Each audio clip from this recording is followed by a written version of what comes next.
We're moving to question time now. I expect senators to come to order, and I'll call Senator Birmingham. Thanks, President. President, my question is to the Minister representing the Prime Minister, Senator Wong. I ask the Minister, firstly, does the government welcome cooperation between the United States, United Kingdom and other nations to speed up investment in next-generation zero-emissions nuclear energy technologies? Further, Minister, I draw to your attention a statement from the UK Labor government in which it said of the agreement signed between the UK and the US that it is also expected to be signed by Australia. Can the Minister inform the Senate whether Australia will or will not be signing this agreement with US and UK partners? Thank you, Senator Birmingham. Minister Wong. The answer is no. Australia is not signing the nuclear energy agreement. That's because we do not have a nuclear energy industry. What we will keep doing is continuing to work closely with our international partners to reach net zero, and we will remain observers to this agreement to continue to support our scientists and other nuclear research fields. Now, I think we all understand what Senator Birmingham is seeking to do with this question, which is seeking somehow to build some foundation, some scaffolding around the policy, the so-called policy, that Mr Dutton announced. A policy that we know will cost billions of dollars, which they haven't fessed up to, and a policy which will deliver, was it 4%? Yep. 4% of Australia's energy needs. So they are desperate to try and find some economic credibility on this point. But the facts are entirely against them. And not only are the facts against them, and the market is against them, and the advice from AEMO and others in the field is against them, we also know what else is against them, and that is their record. Because the reason we have the challenges we have in the energy sector is 22 failed policies under you. And now we still have Senator Canavan and others, President, Senator Canavan and others already calling into question the policy of the opposition when it comes to their targets. So, Senator Birmingham, you can ask all the questions you like, attempting to use others in order to provide scaffolding and foundation to your policy, but everybody knows it is without foundation. Thank you, Minister. Senator Birmingham, first supplementary. President, first supplementary. How did the UK government come to believe that Australia was going to sign this agreement? Did the Albanese government make any representations to the UK government related to its references to Australia, stating that Australia would join UK and US forces to speed up advanced nuclear technology development? Thank you, Senator Birmingham. Minister Wong. I think that's not really a question to me. What I can say to you is, it's a question about a press release from Ed Miliband, who is a good friend of mine and someone with whom I work very closely in the lead up to Copenhagen. We both remember that challenging period very well. But my point is that this is not an agreement the Australian government will be signing up to. As I said in my primary response, though, it is the case that ANSTO is participating as an observer for the reasons I outlined in my answer to the primary question. Thank you, Minister. Senator Birmingham, second supplementary. Thanks. Minister, is Ed Miliband correct when he says that, quote, advanced nuclear technology will help decarbonise industry by providing low-carbon heat and power, supporting new jobs and investment? Isn't the only reason that the Albanese Labor government is unwilling to cooperate with the US and UK because you're scared of undermining your scare campaign in Australia at the next election? Thank you, Senator Birmingham. Minister Wong.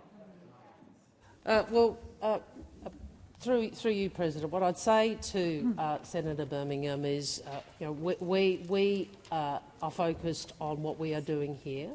It is true that other countries have a longer history of turning to nuclear power generation for their domestic needs. The point is Australia has not. The point is Australia has a vast array of renewable energy sources at enormous potential, and we know from all of the advice that was given to us and was given to you and to us is that nuclear is expensive and its arrival will be tardy. I mean, if you're talking about 4% in 2040, this is not a solution to the challenges Australia faces, and no amount of looking to what the rest of the world does or may do can get over the fact that your policy the time for cannot answering deliver. has expired. Senator Marielle Smith. Thank you, President. My question is to the Minister representing the Prime Minister, Senator Wong. After a decade of reckless neglect and mismanagement of the healthcare system by the Liberals and Nationals that left bulk billing in a mess, how is the Albanese Labor government investing to improve Australia's healthcare system for all Australians? And in particular, how is the government strengthening Medicare, the heart of universal healthcare, and easing cost of living pressures with cheaper medicines? Order. Minister Wong. Thank you, President, and thanks to Senator Smith for her question and for her focus on health costs and affordable health care for Australians. And she is a member of a government and a party that understands what Medicare is. Yeah. We understand what Medicare is, and unlike those opposite, we will always work to strengthen Medicare. We will always work to strengthen Medicare. We will always work to strengthen Medicare, and that is why our government has worked to make medicines cheaper, has worked to increase bulk billing, has established urgent care clinics to help patients access the care they need, and strengthening Medicare. And I'll take the interjection from Senator Ruston. Senator Ruston. We know her record when it comes to this. We remember her in this chamber giving everyone in Australia a lecture about how we have to make Medicare more sustainable. That's why we can't put more money into it. We have to cut more, or we have to charge you more. Now, this year, this government froze the price of PBS medicines for general patients until the end of 2025, and at $7.70 for concession patients until the end of 2029. We have delivered the largest price reduction in the 75-year history of the PBS. The largest price reduction in the 75-year history of the PBS. Australians have saved billions on cheaper prescriptions since January 2023, in part because of the introduction of 60-day prescriptions for around 300 common medicines. Who opposed that? Who opposed that? And who is now shouting at me and pretending they care about Medicare after voting for more expensive medicines for Australians? That is you, Senator Minister Ruston. Wong, please resume your seat. Senator Ruston, withdraw that comment. Minister of Chamber, I withdraw. Thank you. Minister Wong, please continue. Cheaper medicines under us, more expensive medicines under them. Thank you, Minister. Senator Marielle Smith, first supplementary. Thanks, President. How has bulk billing improved in the year since the Albanese Labor government made the largest investment in it in Medicare's history to increase the incentive to bulk bill families with children under 16, pensioners and concession card holders? Senator Ruston, I'm calling on you to at least be quiet while the question is asked. Minister Wong. Well, when we came to government, bulk billing was falling off a cliff because of their 6-year freeze on Medicare rebates. We have a different approach. On the 1st of November last year, Labor tripled the bulk billing incentive, the largest investment in bulk billing in Medicare's history, 103,000 additional bulk billed appointments per week. This is what Senator Ruston said at the time claimed would not result in a single additional patient being bulk billed. That's what she said, not a single additional patient being bulk billed. Well, sorry, you're wrong. And you're wrong. In fact, in South Australia alone, the home state I share, that you and I share, there have been 460,000 additional visits. 460,000 additional visits. Let's talk about Medicare urgent care clinics. 900,000 visits to these clinics. Every single visit completely bulk billed. Mr Dutton didn't want any of those visits. We know, Senator Ruston, you can yell wrong all you like, but you voted against cheaper medicines and you are against bulk billing. Thank you, Minister. Demonstrated by your record. Come to Senator Ruston. I've lost count of the number of times I've called you to order. If you can't sit in here in silence, please leave the chamber. Senator Marielle Smith, second supplementary. Here in the Senate, we have seen the Liberals and Nationals oppose everything from cheaper medicines to urgent care clinics and even tripling the bulk billing incentive. Why is it that Australians can only trust a Labor government to invest in healthcare and a stronger Medicare? Thank you, Senator Smith. Minister Wong. Thank you. Well, those opposite are opposed to cheaper medicines. They are opposed to investments in bulk billing, and they're opposed to urgent care clinics. Are they just opposed to Medicare? That's the question people want to know. But what we know is Mr Dutton arrogantly puts political battles ahead of helping people. He stands in the way of a more affordable healthcare system after a decade he spent trashing the system. Let's remember, when Mr Dutton was Health Minister, he tried to get rid of bulk billing in this country altogether. Honestly, I know you're embarrassed by it. Mr Dutton, as Health Minister, tried to remove bulk billing in this country altogether. No amount of shouting over me, President, is going to absolve them of their history, because it goes to their character, and it goes to their agenda. You are not supporters of Medicare. Thank you, Minister. Order across the chamber. Order. I'm still waiting for order. You've got one of your own senators on his feet waiting to ask a question. I want silence. Thank you, Senator Ayres. Senator O'Sullivan. Thank you, President. My question is to the Minister representing the Treasurer, Senator Gallagher. Construction levels have declined to rates not seen since 1989. Housing affordability has fallen to the lowest point since records began in 1996. Minister, is this not clear evidence that Labor's Housing Australia Future Fund has failed? Order. Order. Minister Gallagher. Thank you, President, and I welcome the opportunity to talk about Labor's comprehensive housing agenda and the first round of the Housing Australia Future Fund being complete and those applications being processed now. This is a very significant and important reform to have the Housing Australia Future Fund as an ongoing vehicle to invest in social and affordable housing, something that those opposite were allergic to when they were in government, and that has left the state of social and affordable housing in this country in terrible need of additional investment, because there was none. There was no interest in it.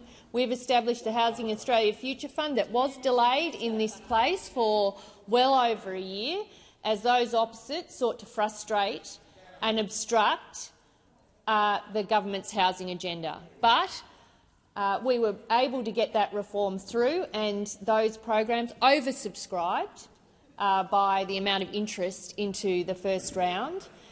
Interest from investors, from state and territory governments, from social and community service organisations that work in the front line, that see the need, the need to invest, that see the need to create opportunity and accommodation for people in need of social and affordable housing. Plenty of people see the need for it. Plenty of investors want to be part of it, and now we will get those projects through. We know you hate industry super. You don't need to interject it. We banked that you hate industry super. We think there are opportunities for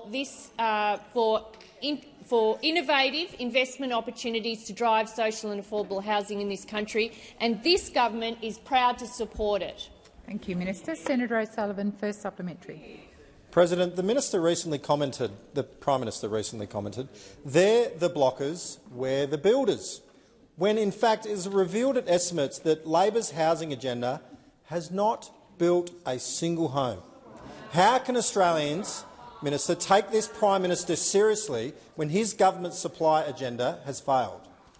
Thank you, Senator O'Sullivan. Minister Gallagher. Well, the Prime Minister couldn't have put it better. You are blockers and we are builders. And everything we have done since coming to government is about increasing. Minister, please resume your seat. Order. Order. Order. Senator Birmingham, I've called order. And Senator Hughes, which part of order does not apply to you? Minister Gallagher, please continue. Thank you. And the Senate will be interested to know that the government has directly supported more than 10,000 homes that have been built since we came to government through the Social Housing Accelerator program, new builds under the Home Guarantee Scheme and through the Housing Australia Bond Aggregator. And there are more homes to come. More than 20,000 homes are in the pipeline through direct Commonwealth investment, including 13,700 properties under round one of the Housing Australia Future Fund, something again that you opposed and delayed and blocked in this chamber. And now it is ready to build 13,700 social and affordable homes. Well, you may not need them, but plenty of people will benefit from these investment in housing. Thank you, Minister. Senator O'Sullivan, second supplementary. On demand, all this government has to offer Australians are coalition policies that it has inherited and the opportunity to co-own a home with the government through Help to Buy, a policy so unpopular that it's unlikely to see the light of day. Minister, why has this government given up on the great Australian dream? Thank you. Senator Bilyk and Senator McAllister, order. Minister. If I can, in 1 minute, give the Senate an update of all of the investments that we've made in housing. $1 billion to get homes built sooner with state and territories, $90 million to boost the construction workforce, the new agreement with states and territories on their social housing and homelessness, crisis and transitional accommodation, first back-to-back increases to rent assistance in more than 30 years, working with universities to increase student accommodation. Order. We've got the Housing Australia Future Fund, the $2 billion Social Housing Accelerator, $3 billion new homes bonus, build-to-rent accommodation. We've helped more than 110,000 people into their own homes, and the Help to Buy shared equity scheme will help even more. And those opposite seek to frustrate, obstruct and block. And the Australian community sees it. They see the position you take on housing. They know it's wrong, and they know that the federal government should be doing everything it can to increase the supply of housing, which is exactly what we are doing. Thank you, Minister. Senator Waters. Thanks, President. My question is to the Special Minister of State, Minister Farrell. After 2 years of promises, yesterday the government finally introduced electoral reform legislation. But there's no ban on fossil fuel companies donating to big political parties who keep approving new coal and gas mines. There's no ban on accepting corporate donations, and there seems to be massive loopholes in the form of nominated entities which will ensure that the war chests of the big parties can be grandfathered in and spent on national campaigning up to $90 million. When 1 in 3 voters chose to vote for someone other than the major parties at the last election, why has the government introduced legislation that favours the two-party system at the expense of smaller parties and new entrants? Thank you, Senator Waters. Minister Farrell. Thank you, President, and thank Senator Waters for her question. Well, we haven't done that. We've done exactly. Do you want to hear the answer? Do you want to hear the answer? Do you want to hear the answer? We haven't done that. What we have done with this legislation is given ordinary Australians a chance to participate in the election system in this country. We've taken big money out of this process so that ordinary Australians like these ones here and maybe even some of those over there can participate in the electoral system. We don't want an American-style election system in this country. We get one chance in the next week. To do something about preserving and protecting our electoral system. We're introducing transparency. We're introducing accountability. When you go to the polls after this legislation, is introduced, you'll know whether Senator Pocock over here, exactly who the people are that have donated the $2.1 million to his campaign. You'll know exactly. So if you're going to make a decision about voting for Senator Pocock, you know exactly who's supporting him. Now, we haven't just made it harder for coal companies, gas companies, betting companies. We've made it harder for every company. Every company in this country is going to find it more difficult now to make donations. Not just the companies you don't like. I mean, I understand Duncan Turpie will continue. Thank you, Minister. The time for answering has expired. Senator Waters, first supplementary. Thank you, President. The second bill introduced yesterday was to legislate truth in political advertising. Now, this is a welcome and much-needed reform that needs to be implemented alongside any increase in public funding to ensure that taxpayer money is not spent on misleading campaigns. And yet you've said you won't progress that bill. Why are you delaying actually legislating truth in political advertising? Thank you, Senator Waters. Minister Farrell. Thank you, President, and thank Senator Waters for her first supplementary question. Look, I support the truth in advertising legislation. I saw it at work in the Black by-election in South Australia. Unfortunately, I know the Greens vote collapsed. I know that. Yeah, very sad. I know the Greens vote collapsed. I know the Greens vote collapsed in that by-election, and you're obviously very worried about it. I won't get on to what happened to the Liberals. Minister Farrell, please resume your seat. I've got Senator Waters on her feet. Order across the chamber. Order.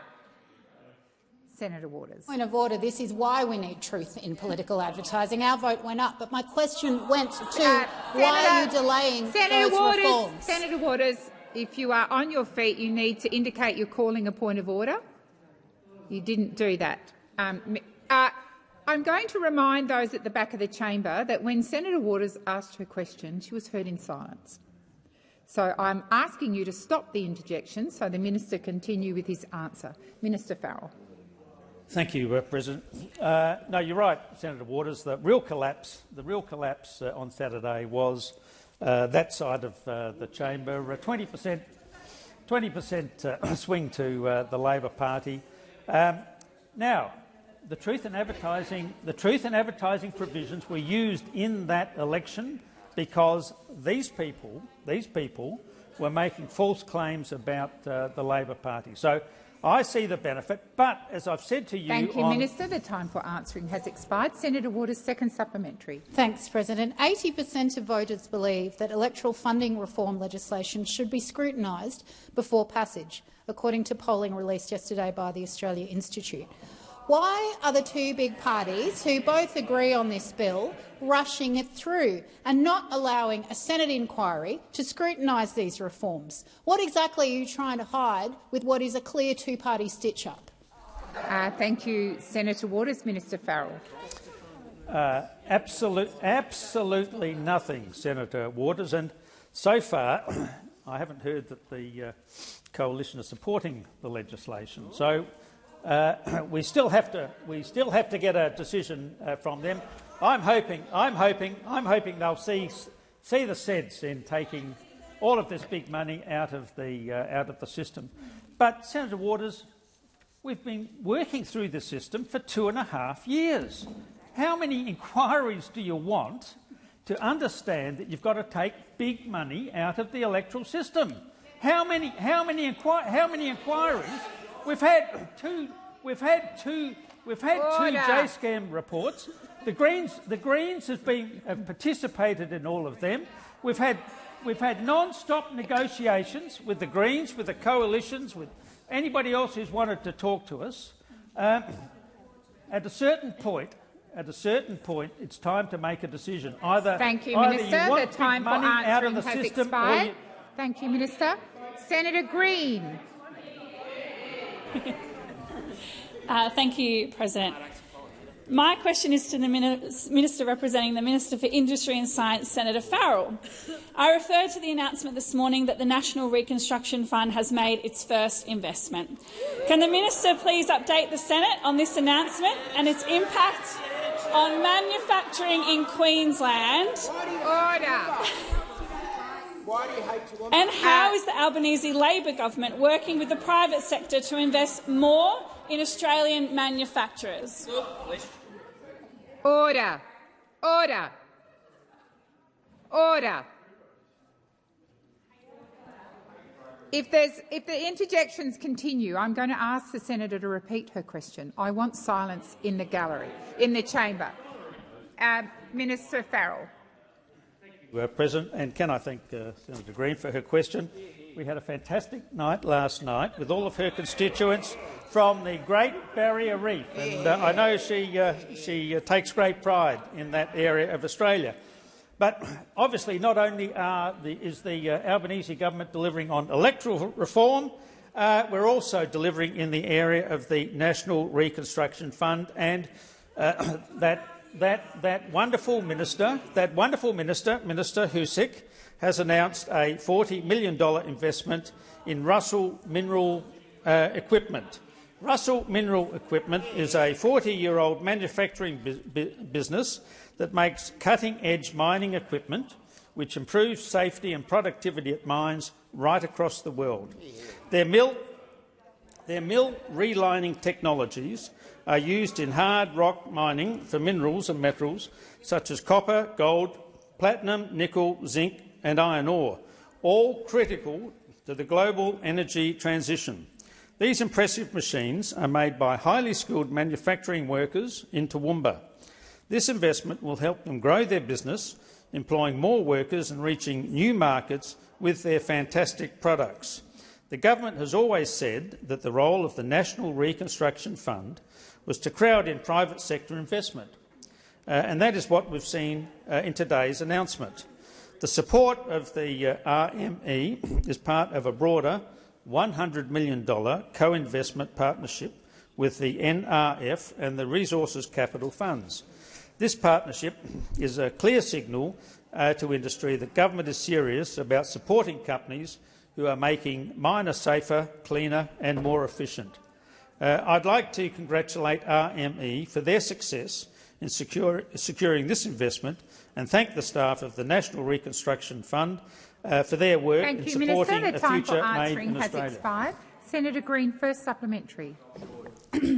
Thanks very much, President. How does this investment in Russell Mineral Equipment fit into the Albanese Labor government's broader Future Made in Australia agenda and our support for Australian manufacturing?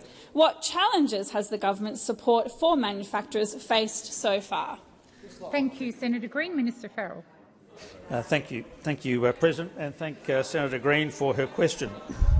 Today's announcement is another feather in this government's cap and the minister's cap as it works to rebuild Australian manufacturing following a decade of neglect under those opposite. Our Future Made in Australia agenda is designed to strengthen our existing manufacturers and help new ones to grow. It focuses on the priority areas where we have existing advantages thanks to our world-leading expertise and access to raw materials or cheap green energy.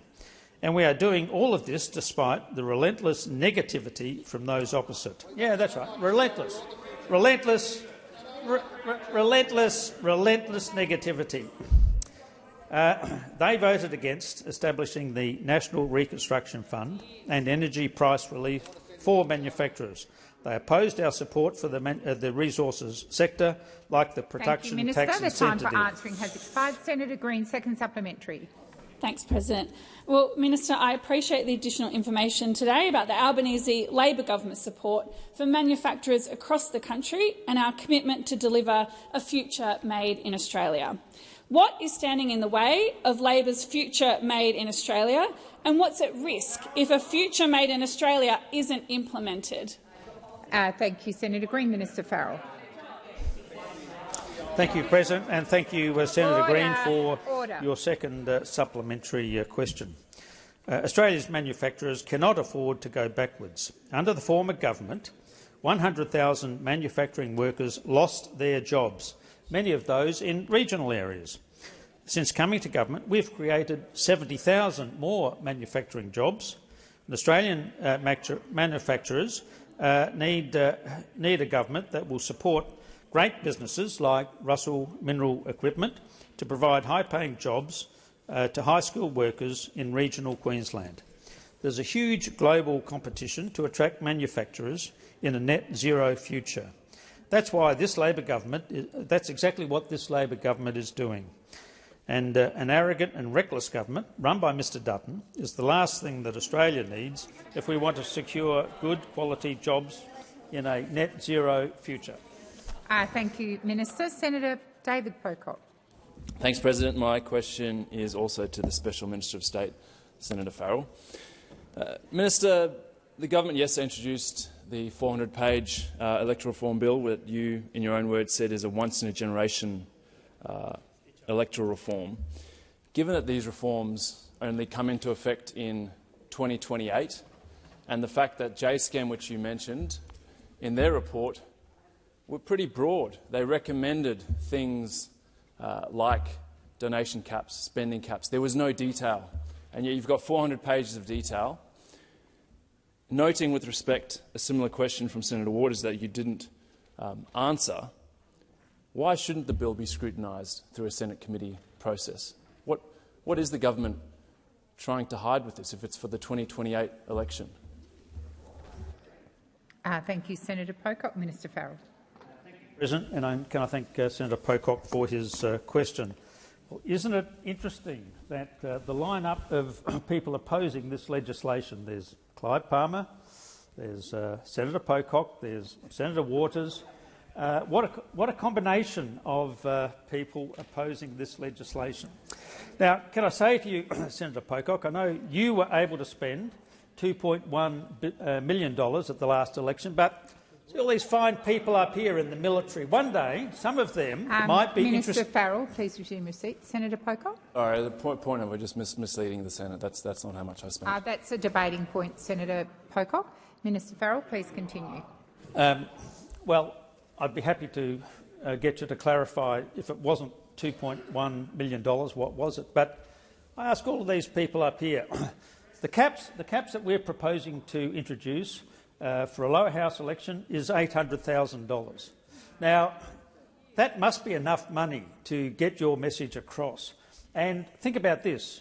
You'll be subject to that $800,000, but so will your competition. Senator Pocock. Sorry, President. Just on a point of order, my question was about why this isn't going to a Senate inquiry.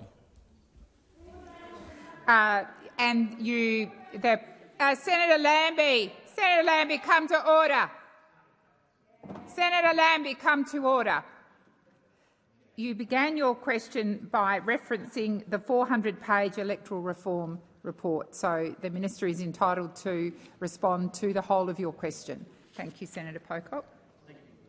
And I know Senator Lambie here, originally, of course, she was a United Australia Party candidate and a beneficiary of course, the great generosity of Clive Palmer. But these people up here, one of these days, some of them are going to want to participate in the electoral process. I say to them, we're introducing a cap of $20,000 on donations. How many of you could afford to put in your hand in your pocket and hand over to Mr Pocock, who you may wish to support, a $20,000 donation? These are reasonable limits. I believe they are limits that will survive a High Court challenge. And well, it has taken longer. It has taken longer than I would have liked. But we can't waste a day. We can't waste a day. We can't waste a day because the important changes... Thank you, Minister. The time for answering has expired. Senator Pocock, second supplementary. President, with respect, surely ministers, they can address some tangents but actually get to some sort of answer within the time. Minister, you talk about the JSCAM review having done the work. one of the things that JSCAM recommended was more territory senators from 2 to 4. Given JSCAM's recommended that, why are you picking this other stuff that doesn't need a Senate inquiry, but Territorians can wait? What's going on here? Thank you, Senator Pocock. Minister Farrell. Thank you, President. There's a certain irony here that perhaps you haven't noticed, Senator Pocock. You want more spending on senators in the ACT, but you're opposed to the parties getting more public contribution to the election process. So there's a certain irony about the position that you're promoting. But can I say this? I've been in the role of Special Minister of State now for some years. I'm on the record as supporting increased Senate representation, and I've said to you, every time you've raised it with me, you grab me in the corridors here and say, "Senator, can I talk to you about this?" I say to you, "Look, we're going to have a look at this after the next election. Now is not the time to do it." But can I say this? When I was there was. Thank you, Minister. The time for answering has expired. Senator Van. Thank you. Just a moment, Senator Van. Senator Van, just a moment, Senator Van. Senator Van, please resume your seat. I've got Senator Pocock on his feet. Keen for a second supplementary if possible, President. Oh, did I cut you short? Sorry, I know they're not comfortable questions, but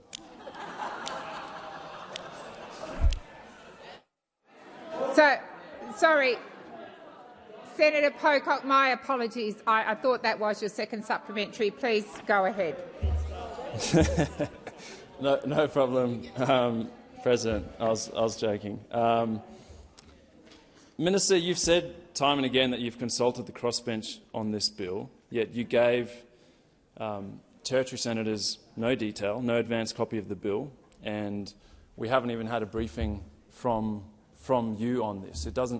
Is that good faith negotiations on a bill that you hope to pass in record time, in 2 weeks, without a Senate inquiry? Minister Farrell. President, look, I want to make it clear I'm not afraid of any of your questions, Senator Pocock, and I thought I was answering them as directly as I possibly could. Look, you and I have had direct discussions. We've had face-to-face discussions about this issue.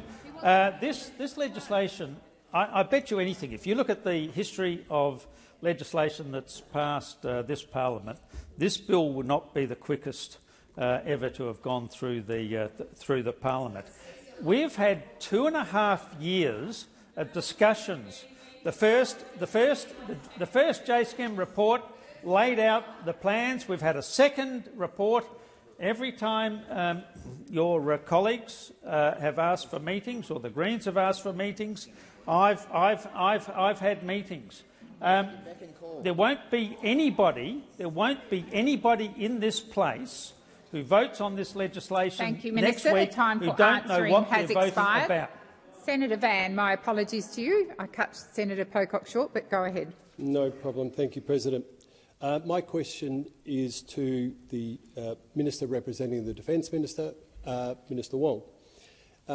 Minister, in estimates not last week, the week before, I put to you some questions about our relationship with Japan and Korea. And both you and officials talked about how very deep our strategic alignment is. Last week's announcement on C-3000 that a Japanese and a German ship have been down-selected. Can you tell the Senate how this reinforces our relationships in the region, please? Thank you, Senator Van. Minister Wong. Thank you, President, and thank you to Senator Van. And I do recall the exchange. I think it was in Foreign Affairs estimates, but I know your interest in defence procurement. And if I may, while I'm on my feet, recognise the members of the ADF who are here today and on the parliamentary program, and thank you for your service. Thank you for your service. In relation to defence procurement, I think the first point to be made is that the government first has to look to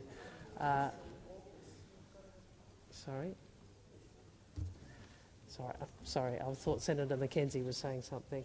The government has to first look through cost and capability.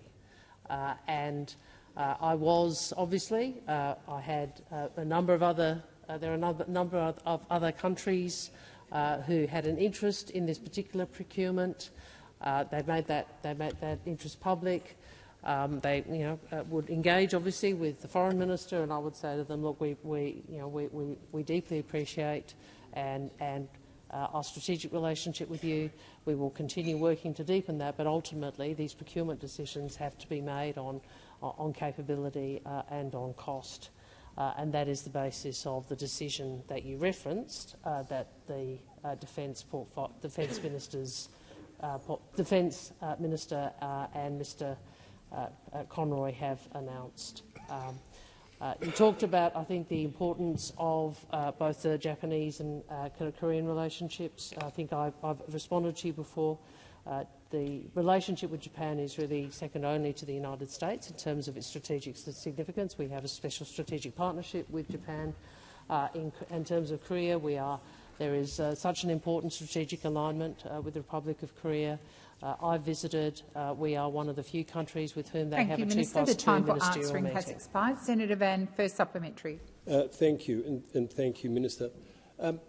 Minister, there's widespread rumours that Navy took, of the two bids that Navy took forward to NSC, one was the Japanese bid and one was the Korean bid. Can you shed any light on why it changed from the Navy's pick of the suitable capability to a different one? Thank you, Senator Van. Minister Wong. Well, Senator, I think there's sort of a couple of things I'd say. First, you shouldn't believe every rumour you hear, but more importantly, I certainly am not going to comment on what may or may not have happened in any NSC meeting, but I would say in relation to this procurement, we understand the importance of this procurement. As I said in my primary answer, we were very transparent with the various bidders about the nature of the assessment that was going to be made. Of course, commentators will talk about the importance of particular strategic relationships, but ultimately our job as a government is to make sure we procure the capability that the Defence Force needs. That is the approach the Minister is taking. Thank you, Minister. Senator Van, second supplementary. Thank you, and thank you, Minister. And I understand. How would you rate the importance of Germany's participation in the Indo-Pacific as a priority for Australia? Thank you, Senator Van. Minister Wong. I'd make a few points. I suppose I'd go to the underlying proposition, which you're making, but you're making politely, but you are making, and which is,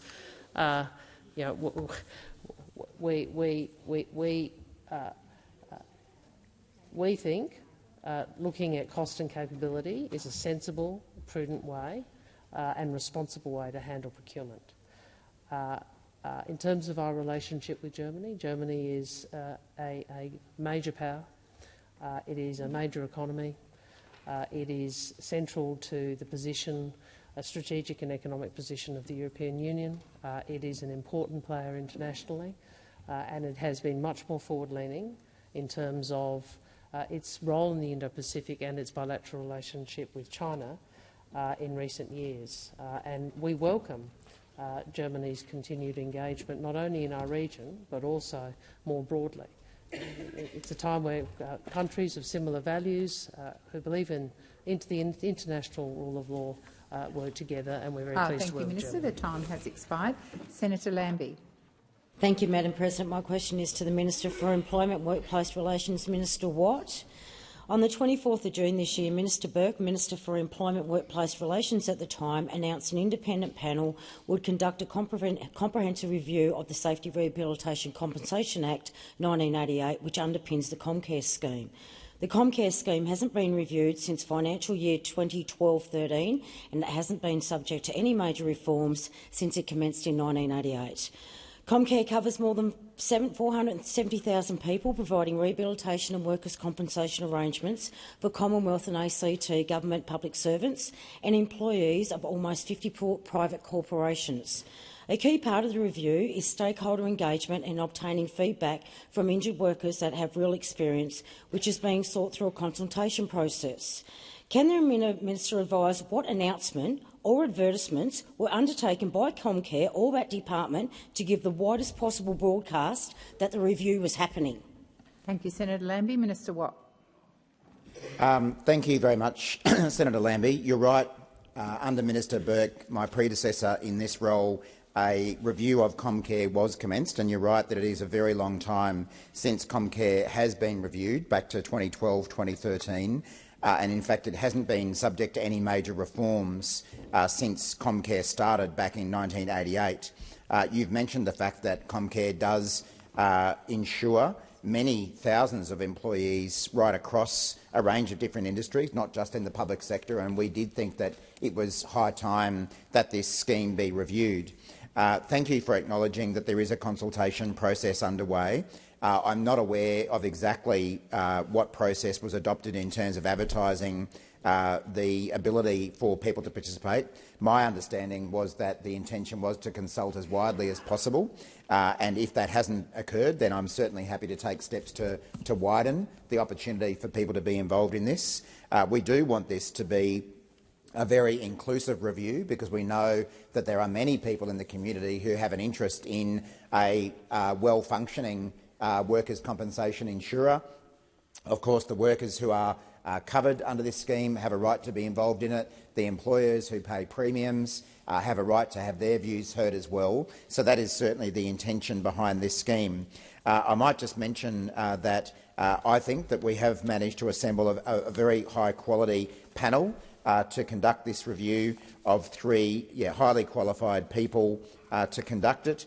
I have full confidence in the work that they are doing, but as I say, if there's more that we can do to widen the number of people who participate in the review and to have their opportunity to have their say, I'll certainly take those steps. And Senator Lambie, if there's particular individuals who you understand have not had that opportunity and you'd like to, happy to have a chat with you about that as well. Thank you, Minister. Senator Lambie, first supplementary. Lived experiences by people that were not only covered by the scheme but had cause to use it are critical for getting solid in-feed for the review. Did Comcare or the department positively engage with entities relevant to the review or relevant unions to ensure they are aware and seek their assistance for widest dissemination across the workforces and members? Thank you, Senator Lambie. Minister Watt. Thanks, Senator Lambie. I've just been advised by my office actually that it is still possible for those who've got an interest in the Comcare review to make a submission via my department's website, and they can do that up until the 2nd of December this year. I would be very surprised. I do remember being briefed on the plans around the consultation process, and I would be very surprised if it was the case that unions weren't invited or that those with lived experience of these issues weren't invited. What I'm not so sure about is what was done to communicate the opportunity to be involved to every single member of the public. But certainly the intention is to consult the types of groups you're talking about to make sure that their views and experiences are heard. But as I say, if there is more that we can do to advertise this, I'm certainly happy to do so. And I'd make the point again that people do have an opportunity up until the 2nd of December to make a submission via my department's website. Thank you, Minister. Senator Lambie, second supplementary. It's very, very sad to hear that you've got a whole department and yet I have to do this job for you because it wasn't widely disseminated, was it?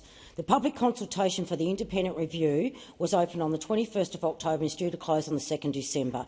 As at today, the period for making a submission is almost 70% complete. How many submissions has a review received to date? Minister. Thanks, President, and thanks, Senator Lambie. I'm happy to come back to you on notice, Senator Lambie, as to how many submissions we've received so far. I think what you generally would find in government consultation processes is that the number of submissions received increase as you get closer to the deadline. So it wouldn't surprise me if we hadn't had a huge number up until now, and if that number were to increase in the run-up to it. But I do reject the suggestion that we haven't attempted to involve people in this. As I say, there is consultation occurring and that has been advertised. I'm happy to provide you with the details about what was done to advertise it to individuals, but certainly there is consultation going on with the very types of groups that you've mentioned, and so there should be. We want to make sure that, as I say, the views of workers, the views of injured people, the views of unions, the views of employers are heard in this review. That's why there is a consultation process that's occurring over a number of weeks, and there's still an opportunity for people to be involved if they'd like to be. Thank you, Minister. Senator Bilyk. Thank you. My question is also to the Minister representing the Minister for Education, Senator Watt. Australians understand the importance of a high-quality, robust education, and we hold the integrity of our system in strong regard. Multiple reviews have highlighted problems with the exploitation of international students, particularly in our visa system and by dodgy education providers. What is the Albanese Labor government's common-sense plan to manage international student numbers, and why is it so important to have a roadmap to sustainably manage international student numbers? Good question. Minister Watt. Thanks, President, and thanks, Senator Bilyk, who, along with many of my colleagues, has had a lifelong interest and support for education in our country. So thank you, Senator Bilyk, for your question. And you'll remember that back in May, the Albanese Labor government introduced legislation to limit the number of international students that can come to Australia.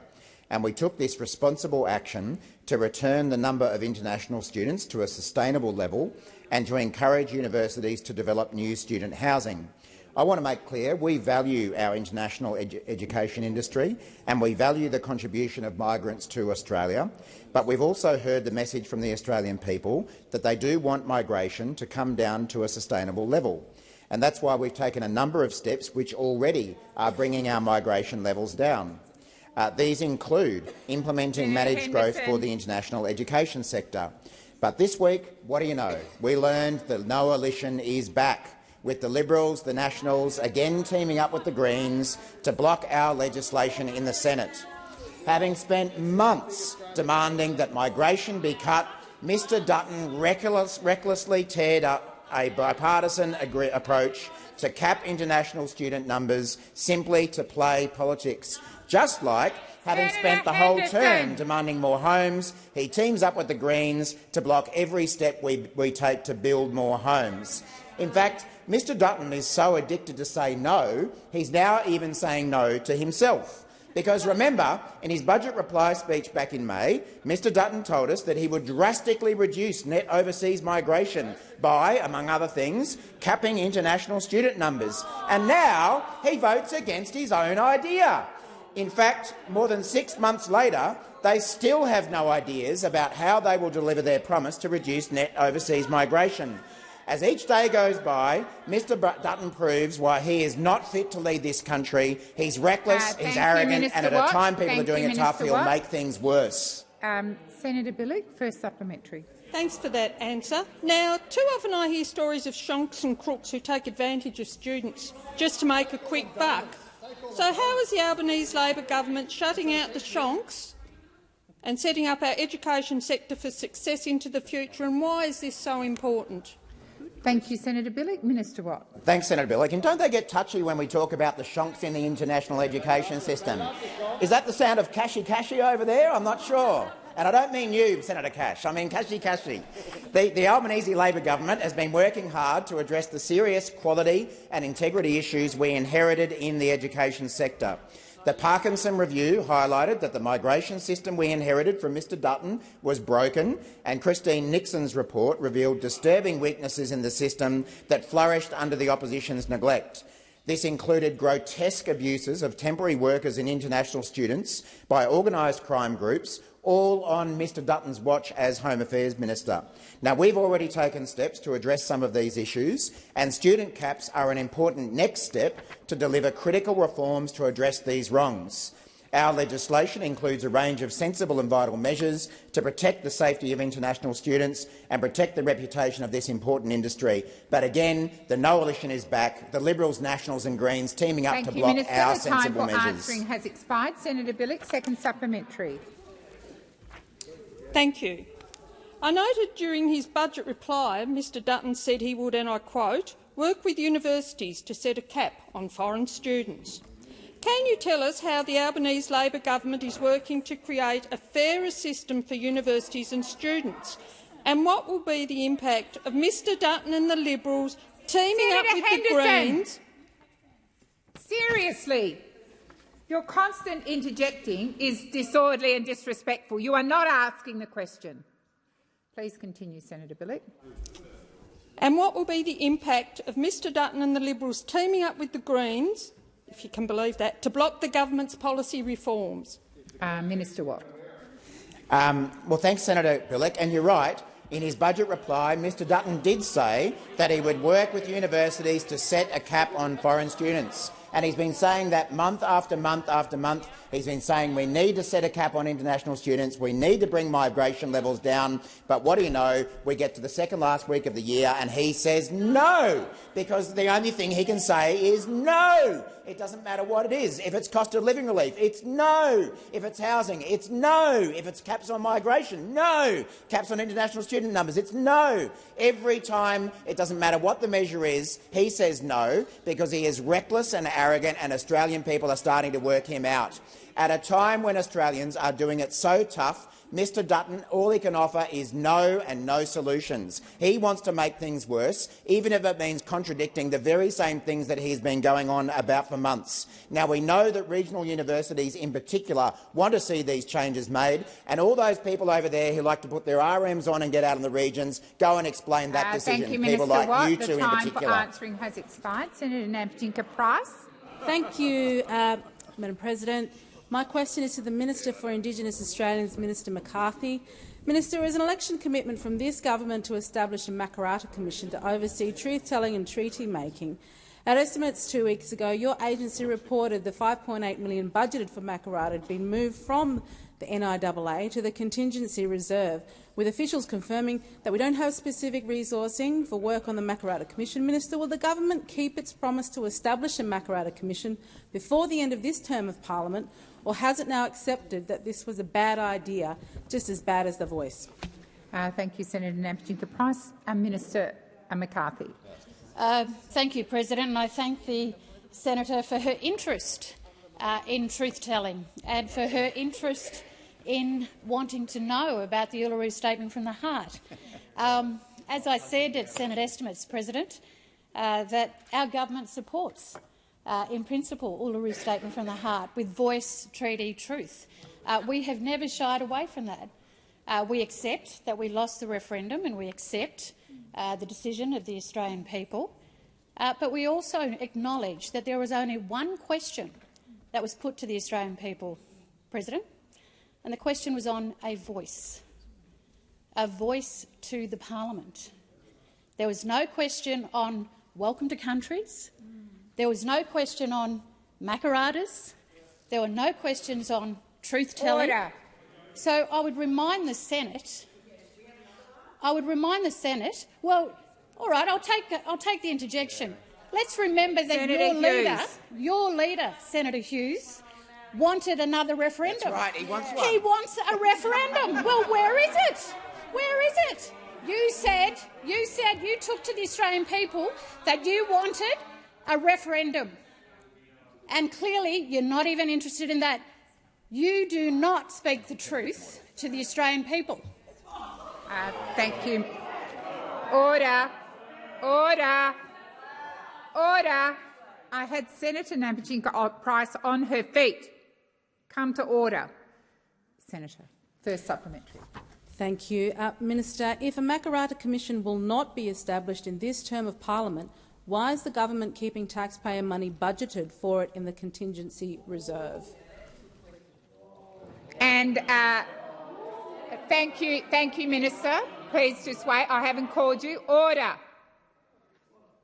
It is a good question, Senator Cash, and it deserves an answer in silence. So I expect to not hear your voice. Minister McAllister. McCarthy. Sorry, Senator McCarthy. I know we're very close, Senator McAllister and I do thank the senator for the question. Well, as we know, President, the Senate is a place where we scrutinise and question bills or pieces of bills before the Senate. And, of course, there is an inquiry underway by the Senate into truth-telling. Order. There is an inquiry underway by this Senate. In fact, there are senators opposite who are actually on that inquiry into truth-telling, into a bill introduced by Senator Cox. Minister, please resume your seat. I asked for silence. That is what I asked for. It is disrespectful to continue those interjections. And I tried to ask for silence in a light-hearted manner, but that didn't work. Now I'm asking and I'm requesting that there be silence. Minister McCarthy. Thank you, President. So, as there is a bill before the Senate that looks into truth-telling, naturally our side of the parliament is involved in that Minister, committee. please resume your seat. Senator Nampijinka-Price. Thank you, President. Point of order. The question was very specific in relation to the budgeted money, not the actual. Not the fact that there's an inquiry taking place. Thank you, Senator. But specifically to the contingency reserve.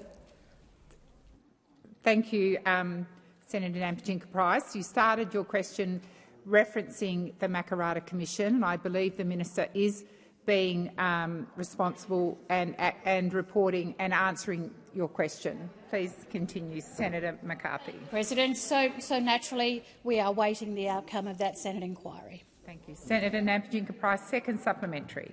Taking direction from the Greens. Minister, rather than shuffling money on the backwards-looking programs like the Makarrata Commission, why won't the government agree with the coalition to focus all spending on programs that make a real and effective difference to Indigenous lives? Thank you, Senator Nampijinka-Price. Senator McCarthy. President, our government is contributing greatly to improving the lives of First Nations people. In fact, I continually reach out across the aisles to senators opposite to come and learn about that. I had a meeting yesterday morning which Senator Price was invited to, Senator Little was invited to understand what we are doing.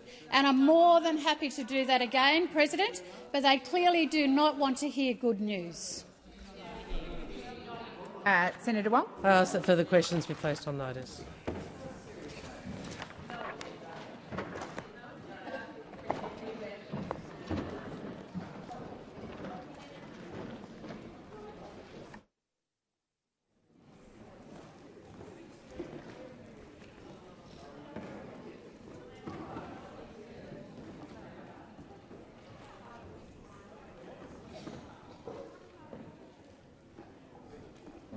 President. Oh, thank you.